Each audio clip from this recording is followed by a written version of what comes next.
என்ன இப்ப இந்த பட்ஜெட்ல குறை தெரியுமா? தமிழ்நாடுங்கிற பேர் இல்லையா?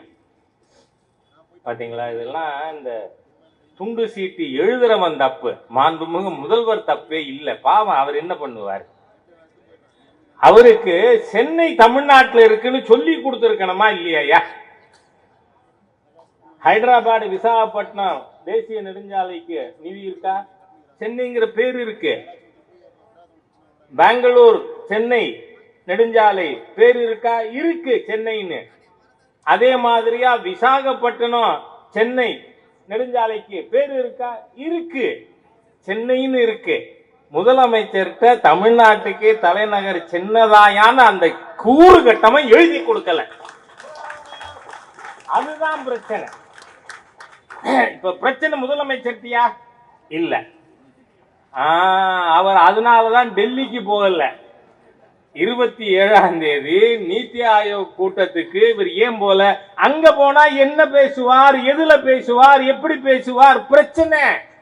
போனா பிரச்சனை வரும், போக வேண்டாம், ஏதோ நுண்டி சாக்கு வேணும்.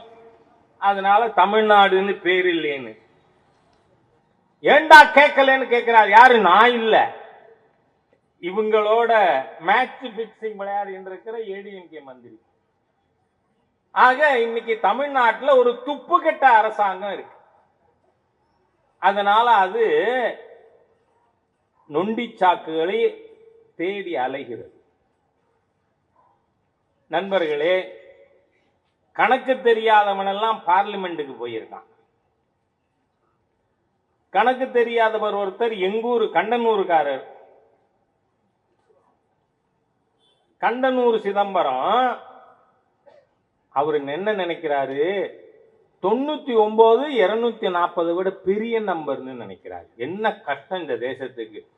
10 வருஷம் அந்த இந்த நாட்டுக்கு நிதி மந்திரி. ஆனா அவருக்கு என்ன தெரியல? 240 விட 99 கம்மியான நம்பர்னு தெரியல. அப்ப அவர் போட்ட பட்ஜெட் எல்லாம் எவ்வளவு லட்சணமா இருந்திருக்கும். ஆக இந்த மாதிரியாக மூட நம்பிக்கை உள்ள மூடர்கள் தமிழக மக்களை தவறாக திசை திருப்புகின்ற தீய சக்திகள் இன்றைக்கு பாராளுமன்றத்தில் நிரம்பி இருக்கிறத நம்மால பார்க்க முடியும். நண்பர்களே, 3வது முறையாக மாண்புமிகு பாரத பிரதமர் திரு மோடி அவர்கள் மீண்டும் பிரதமராக வந்திருக்கார். ஆங்கிலத்தில் இதுக்கு ஹேட்ரிக்னு சொல்லுவோம். தொடர்ந்து 3 முறை ஒரு அரசாங்கம் மீண்டும் 3வது முறை வந்திருக்குங்கிறத அங்கீகரிப்பதற்கு, உண்மையை ஏற்றுக்கொள்வதற்கு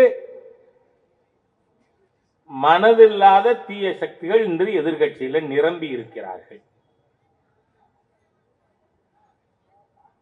நாம 543 பிஜேபி நின்னமா? இல்ல, 410 சீட்ல தான் பிஜேபி நின்னோம். மீதி 133 சீட்டுல கூட்டணி கட்சிகள் நின்னாங்க. நிதிஷ்குமார் நின்னாரு, சந்திரபாபு நாயுடு நின்னாரு, இங்க பாமகல இருந்து டிடி தினகரன் அவர்கள் வரை நம்மோட கூட்டணியில் இருந்தார்கள். ஆனா இவன் சொல்றான் பிஜேபிக்கு பெரும்பான்மை கிடைக்கல. நாங்க தான் பூராத்தில் நிக்கலையே. நம்ம நின்ன சீட்டு 410 சீட்டு தான். ஆனா மக்கள் நம்ம கூட்டணிக்கு பிரதமர் தலைமையேற்று பிரச்சாரம் பண்ணது பிஜேபிக்கா என்டிஏக்கா? என்டிஏக்கு.